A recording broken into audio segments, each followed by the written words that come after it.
중국이 서구 사회, 서구 민주주의 국가들이 중국의 일당 독재에 대해서 비판할 때 중국이 뭐라고 말하냐면 우리는 5,000년의 역사를 가졌다. 우리는 5,000년의 정치와 나라를 경영하는 경험을 누적했다. 그런데 너희는 미국은 역사가 300년도 되지 않지 않느냐. 너희가 우리보다 경험도 부족하고 우리보다 역사도 짧으면서 어떻게 중국의 정치에 대해서 비판하려고 하느냐. 이런 말로 자신들의 그 경험 속에 더 우월한 방식이 있는다는 것처럼 말을 합니다. 여러분 5,000년을 따질 것 같으면 대한민국도 만만치 않습니다. 그러나 역사는 그렇게 길고 경험은 많을지라도 한 가지 중국이 결여하는 것은 민주주의의 경험이 굉장히 부족하다는 것이죠.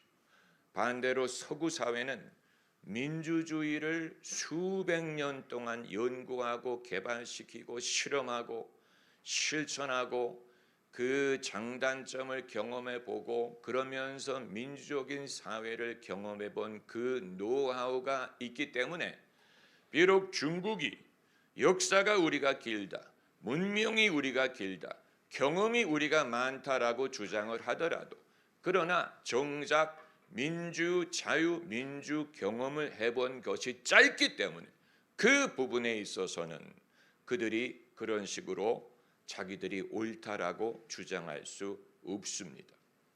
여러분 대한민국이 우리나라에 문제가 많아 보이죠. 문제가 많은 것이 사실입니다.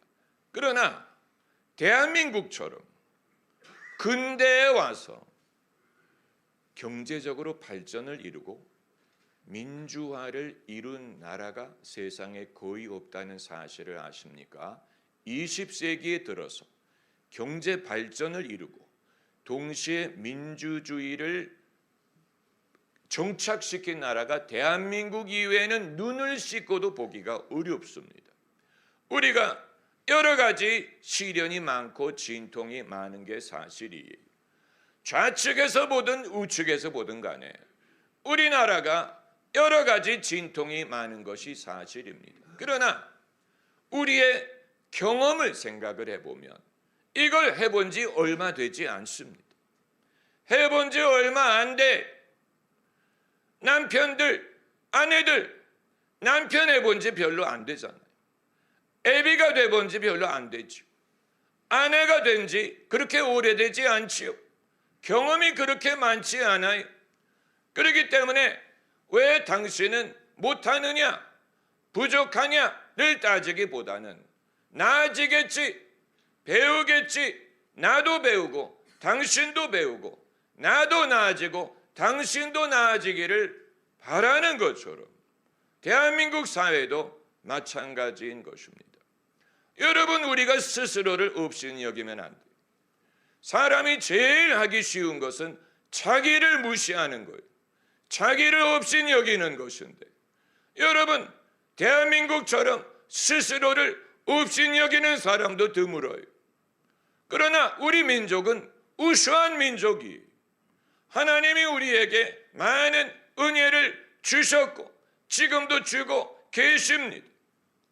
여러분 그것을 생각을 해보신 적이 있습니까? 대만을 먹여 살리는 회사가 TSMC라는 반도체 회사예요. 그 한 회사가 대만을 대표합니다. 대만의 수신이라고까지 부릅니다. 반도체를 생산하는 TSMC. 또 네덜란드가 가장 자랑하는 회사가 ASML이라는 반도체 만드는 리토그라피 기계를 생산합니다. 그 한 회사.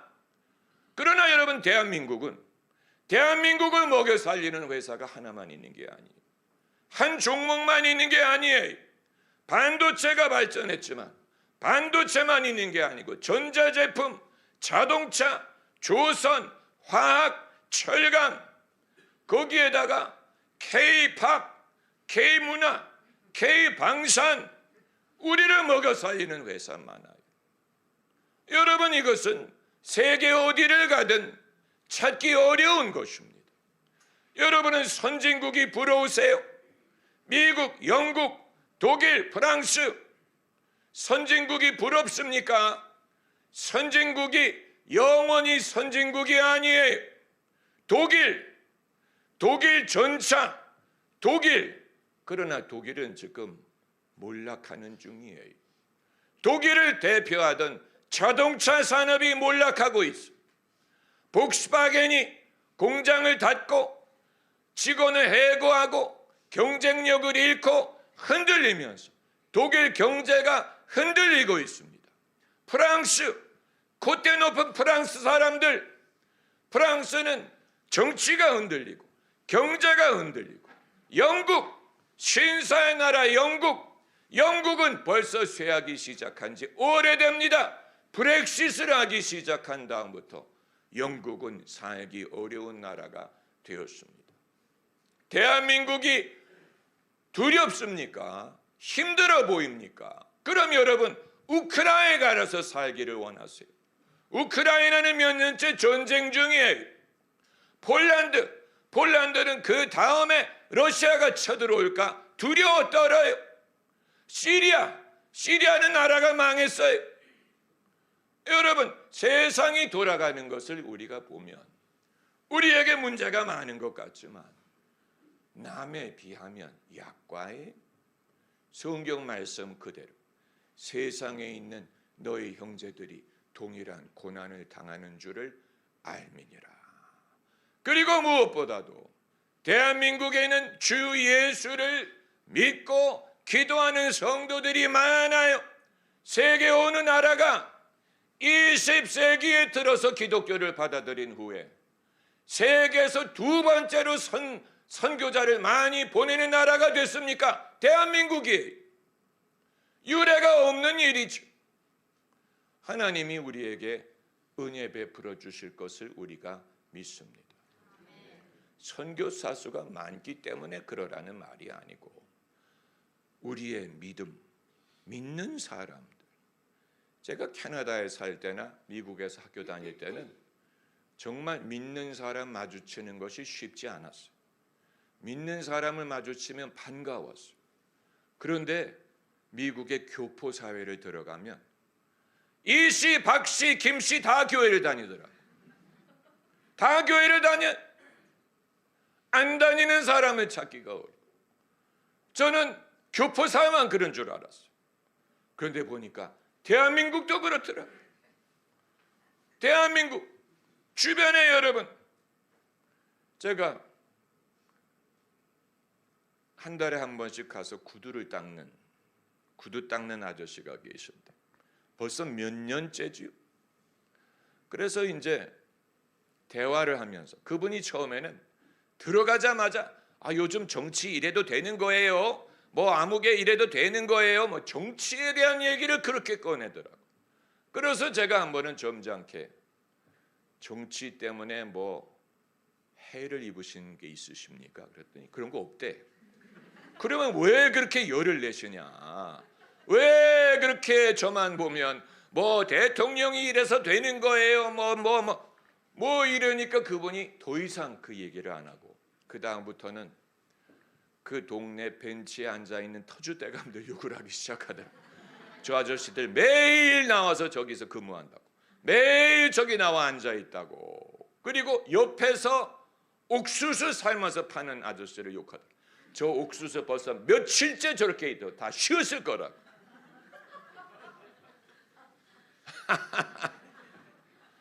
그래서 이제 한 번은 제가 여쭤봐, 단도직입적으로 종교가 있습니까? 그랬더니 없어요. 아주 단호하게 없어요. 주변에 교회 다니는 사람 하나도 없어요. 그랬더니 집사람이 다닌대. 아니, 없다고 말할 때는 그렇게 단호하게 절대로 이런 식으로 말하더니 교회 다니는 사람이 있느냐 그랬더니 부인이 다닌다는. 그리고 본인이 교회 데려다 준다는 거예요. 그럼 거의 교회를 간 거나 마찬가지죠. 그러면서 종교가 없다고 딱 잡았다. 그런데 어느 날 갔는데 한 2달 동안 그분을 못 봤어. 문이 닫혀 있어. 그래서 3번째 되는 날 갔더니 그분이 있어. 그동안에 어떻게 아프셨냐 그랬더니 뭐 갈비뼈가 아파가지고 엑스레이를 찍었는데 뭐가 보인다는 거야.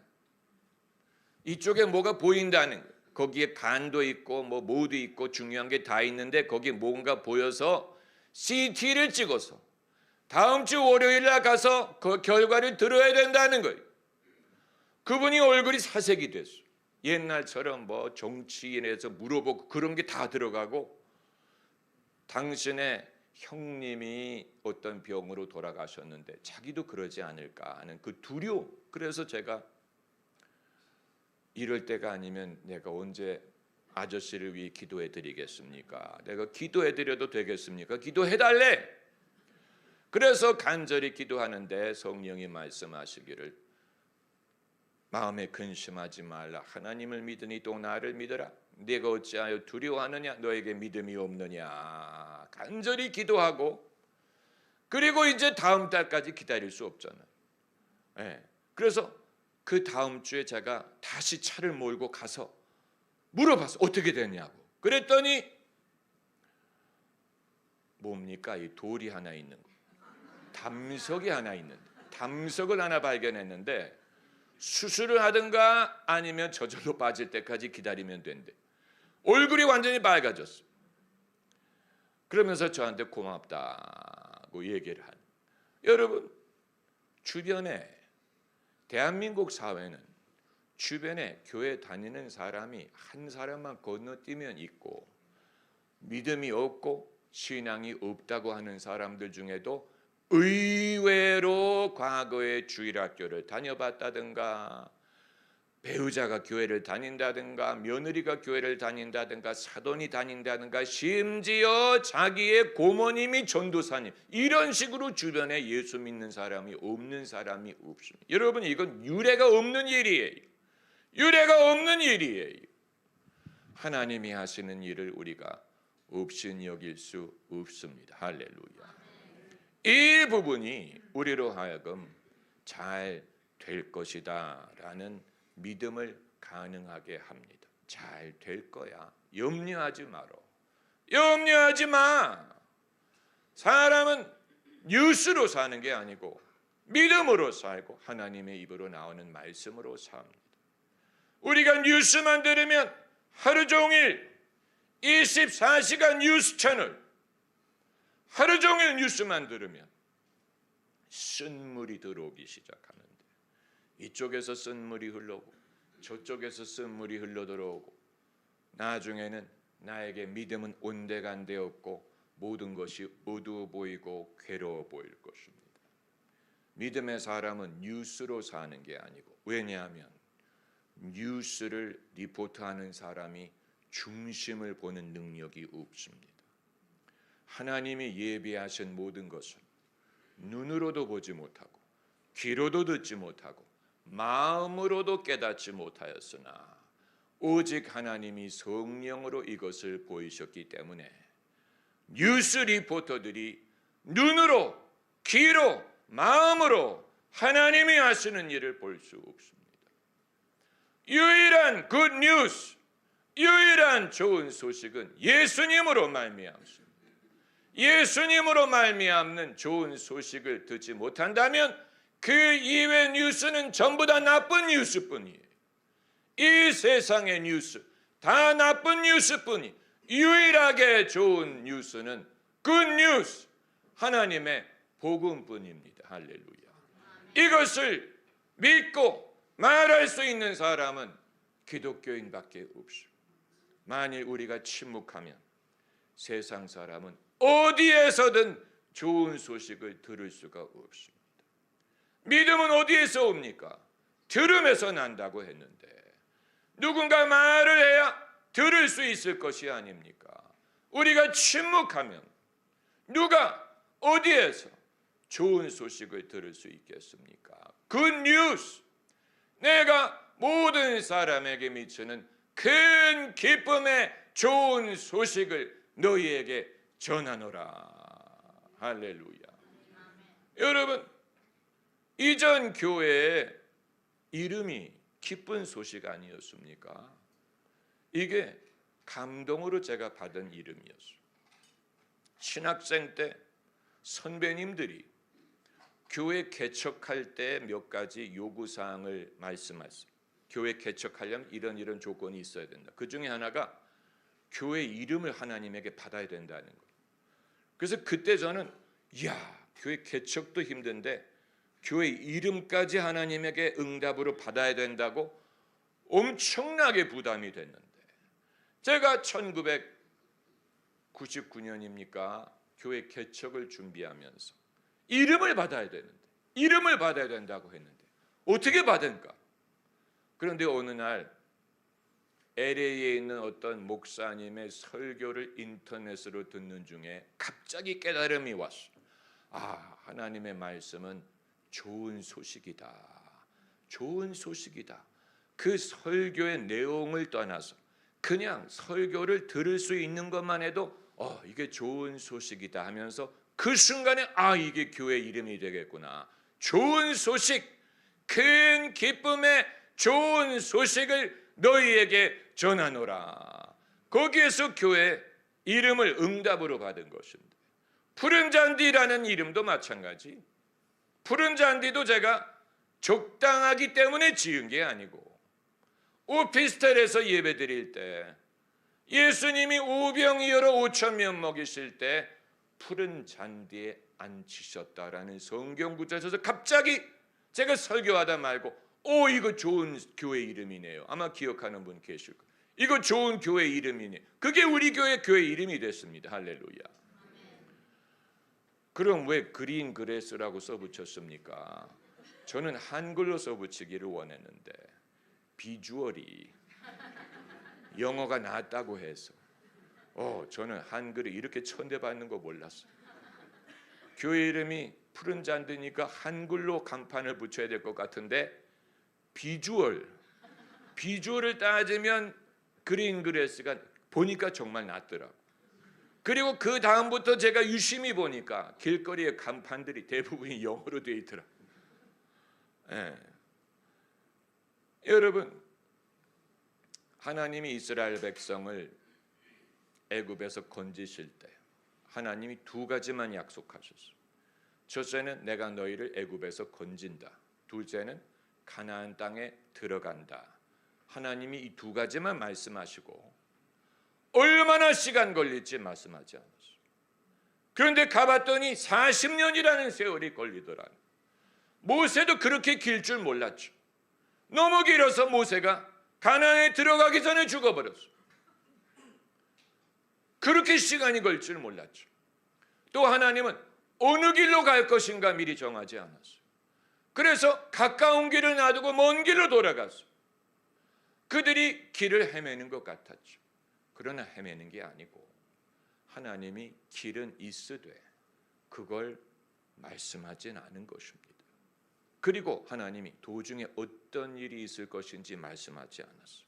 그런데 가봤더니 별의별 일이 생기는, 홍해 바다가 앞을 가로막지 않나, 마실 물이 없는데 반석에서 물이 나지를 않나, 먹을 게 없는데 하나님이 만나를 내려주시지 않나, 아말렉이 도중에 가로막지를 않나, 사람들이 금송아지를 만들지를 않나, 별의별 우여곡절이 있는 거예요. 그런 일이 있을 줄 알았다면 애굽에서 나와라 했을 때 No thank you라고 했을 거예요. 나는 그거 감당할 수 없다고. 마찬가지로 예수님이 승천하시기 전에 예수님은 두 가지 말씀하셨어요. 이 복음이 땅끝까지 전파되고 모든 족속이 복음을 믿게 되리라. 두 번째는 내가 다시 오리라. 이 두 가지 말씀하셨어요. 그러나 그동안에 시간이 얼마나 걸릴지 말씀하지 않으셨어요. 그 시와 때는 내가 모른다. 그래서 2000년이 지나간 거예요. 앞으로 얼마나 시간이 걸릴지 모르죠. 또 주님은 어떤 길로 어떤 방법으로 교회가 성장하고 복음이 증거될 것인지 말씀하지 않으셨어요. 그게 지름길일지, 그것이 첩경일지, 그것이 일사불란할지, 승승장구할지, 아니면 내려가는 일이 있고 후퇴하는 일이 있고 망하는 것처럼 보일 때가 있고 죽는 것 같을 때가 있고 시험 받을 때가 있고 위기에 처하고 사람들이 믿음을 떠나 이런 일이 있을 것인지를 말씀하지 않았는데 보니까 그런 일들이 다 발생하는 거예요. 별의별 일들이 있죠. 그리고 주님은 당신이 어떤 방식으로 승리하실 것인지 그 방법을 보여주지 않았어요. 그래서 우리가 늘 부르짖는 것 아닙니까? 하나님 어떻게 하시겠습니까? 이 위기를 우리가 어떻게 극복하기를 바라십니까? 하나님은 어떤 계획이 있으십니까? 우리가 늘 부르짖잖아요. 주님 우리를 돌아보소서. 주님 교회를 승리하게 하옵소서. 그런데 주님이 이 복음이 땅끝까지 증거되고 끝이 오리라. 내가 세상 끝날까지 너희와 항상 함께 있으리라고 말씀하셨기 때문에 우리에게 요구되는 것은 믿음이에요. 믿음이 필요한 이유가 바로 거기에 있는 것입니다. 길을 알기 때문에 믿는 게 아니고 길을 모르기 때문에 믿음이 필요한 것입니다. 나의 등 뒤에서 나를 뭐라 그랬습니까? 나의 등 뒤에서 나를 도우시는 주. 그 말씀 그대로 평안히 길을 갈 땐 보이지 않아도 힘들고 고나여 넘어질 때면 다가와 손 내미시네. 믿음이 필요한 이유가 거기에 있습니다. 이 원리가 우리의 인생에도 적용이 됩니다. 우리 인생에 주님이 약속하신 두 가지는 첫째는 우리를 자녀 삼으신 것, 하나님의 자녀 삼으신 것, 그리고 본향에 데려다 준다는 것. 두 가지 말씀하셨어요. 그러나 그 중간에 어떤 일이 일어날지에 대해서는 주님이 말씀하지 않습니다. 우리가 이 중간에 끼어 있는 거예요. 이 중간에 우리가 끼어 있는 거예요. 이스라엘 백성이 애굽에서 나와 가나안에 들어가기 전에 광야에서 이런저런 경험을 한 것처럼 교회가 주님이 교회를 세우신 후에 그 많은 세월 동안 이런저런 일을 경험한 것처럼 우리도 예수님을 믿고 하나님의 자녀가 된 후에 이런저런 경험을 하면서 주님 저에 대해서 계획이 있기는 하시는 겁니까? 내 믿지 않는 가족, 내 믿지 않는 자식에 대해 이런 사람에 대해 하나님 계획이 있기는 하시는 겁니까? 우리가 여쭤보는 이유가 바로 거기에 있어. 여쭤보는 이유가 거기에 있어. 우리가 잠자리에 들 때 우리의 인생을 되돌아보지 않습니까? 그러면서 이런 생각이 드는 분들이 계실 거예요. 내가 처녀였을 때, 내가 총각이었을 때, 그때 내가 기대했던 인생은 이게 아니었는데, 그때 내가 기대했던 나의 인생은 이런 것과 거리가 멀었는데 내가 어떻게 여기까지 왔을까? 내가 학생이었을 때, 젊을 때, 어릴 때 내가 바랬던 나의 모습은 지금의 모습과 다른데 어떻게 해서 나는 여기까지 오게 됐을까? 이런 생각을 안 하면 그 사람은 거짓말쟁이에요. 그래서 과연 하나님이 나와 함께 하신다는 것이, 그래서 내가 과연 어떤 혜택을 얻고 있는가? 그래서 내가 그걸 어떻게 알 수 있느냐? 이런 질문을 하게 되지요. 그런데 여러분, 아브라함의 삶을 예로 들어보면 아브라함의 삶을 이쪽으로 자르고 저쪽으로 잘라서 한번 들여다본다고 생각을 해보세요. 마치 소고기를 잘라가지고 마블링을 보는 것처럼 만약에 아브라함의 삶을 임의로 이쪽을 잘라서 들여다보고 저쪽을 잘라서 들여다본다고 했을 때 하나님이 자식을 주겠다고 약속을 하시고 24년 후에 자식을 주셨죠. 그러나 아브라함의 삶을 임의로 이때 잘라보고 이 방향으로 잘라보고 들여다보면 별의별 일들이 있었는데 자기 아내 사라를 2번이나 잃을 뻔했다는 사실. 또 자식이 생기지 않기 때문에 첩을 들여서 이스마엘을 얻었다는 사실. 그런데 이스마엘이 생기니까 하갈이 사라를 업신여기는 바람에 하갈을 쫓아내는 일이 있었다는 사실. 그리고 이스마엘이 이삭이 태어난 후에 이스마엘이 이삭을 업신여기는 바람에 이스마엘과 그 애미를 쫓겨냈다는 사실. 그리고 이삭이 태어난 후에 하나님이 번제로 바치라고 요구하신 적이 있었다. 여러분, 아브라함이 복을 받은 사람이 맞지만 그의 삶을 이리로 잘라보고 저리로 잘라보고 들여다보면 별의별 일들이 많이 있었어요. 아마 그때마다 아브라함은 생각했을 거예요. 하나님이 나에게 복을 주신다고 했는데, 내가 그걸 믿는데 과연 지금 내가 복을 누리고 있는지 나 모르겠다. 과연 이게 주님이 말씀하시는 복된 인생인지 나는 모르겠다. 과연 내가 복을 받는다는 것이 어떤 것인지 나는 모르겠다. 아브라함이 그 질문을 했을 거예요. 그럼 하나님이 복을 안 주신 것입니까? 주셨지요. 많이 주셨어요. 이제껏 내가 산 것도 주님의 은혜라. 또 나를 장차 본향에 인도해 주시리. 여러분, 우리가 믿음이 필요한 시점이 바로 지금이에요. 지금 우리가 믿음이 필요한 것입니다. 지금은 은혜 받을 만한 때요. 보라, 지금은 구원의 날이로다. 지금이 믿음이 필요한 때. 질문이 생깁니까? 믿음을 가지세요. 질문을 해결할 수 있는 길은 믿음. 과연 내가 복을 받았는지를 알기를 원하세요? 믿음을 가지세요. 과연 하나님이 함께 하시는지를 알기를 원하십니까? 믿음을 가지세요. 과연 이 광야길이 어디로 갈지를 알기를 원하신다면 믿음을 가지세요. 내가 지금은 이런 길을 지나고 있지만 말씀하신 대로 약속의 땅에 들어가게 하실 것이다. 나는 성공할 것이다. 내 믿음은 성공할 것이다. 나는 복을 누릴 것이다. 하나님의 약속이 이루어지는 것을 볼 것이다.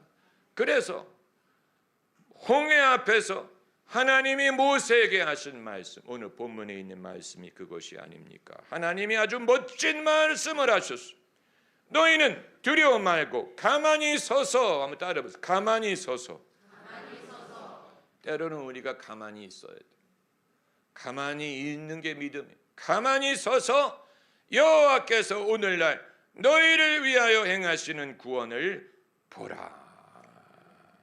너희가 오늘 본 애굽 사람을 또 다시는 영원히 보지 못하리라. 우리를 시험하는 것은 안 보게 될 것이지만 하나님이 일하시는 것을 보게 될 것입니다. 할렐루야.